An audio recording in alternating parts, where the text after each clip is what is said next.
কোথাও গিয়ে ছবি তুলতে পারলে আর আমার কিচ্ছু চাই না। ভীষণ নেশা জানো তো পোজ দিয়ে দিয়ে ছবি তুলতে। আর আজ ছিল দুটো বার্থডে পার্টির ইনভিটেশন। একদম সেজে গেছে চলে গেলাম প্রথম বার্থডে পার্টিতে, যেখানে আমার এক পরিচিত দিদির মেয়ের বার্থডে ছিল। কি মিষ্টি লাগছে না ওকে।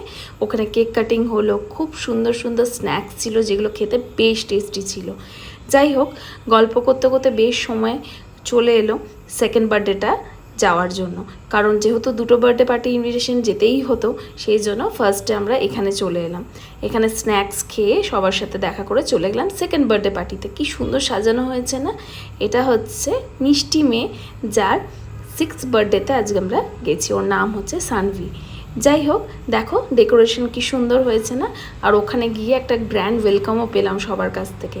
সবাই এত ভালো, আর দাঁড়িয়ে দাঁড়িয়ে অনেক গল্প করলাম। তারপর খেয়ে নিলাম স্ন্যাক্স, আর অনেক নাচানাচি করেছি। বিশ্বাস করো, নাচতে নাচতে এতটাই বিজি ছিলাম যে তোমাদের সঙ্গে ডিনারটা শেয়ারই করা হয়ে ওঠেনি। আমি, আমার স্টাফেরা, তারপর আমার বাড়ির সবাই মিলে গেছিলাম। খুব আনন্দ করেছি বিশ্বাস করো। যাই হোক, নাচতে নাচতে তো হাঁপিয়ে উঠেছি। ডিনার সেরে তারপর বাড়ি এসেছি। তোমাদের এই মিনি ব্লগটা কেমন লাগলো অবশ্যই জানিও। আমি তো আজকের সন্ধ্যাটা খুব এনজয় করেছি।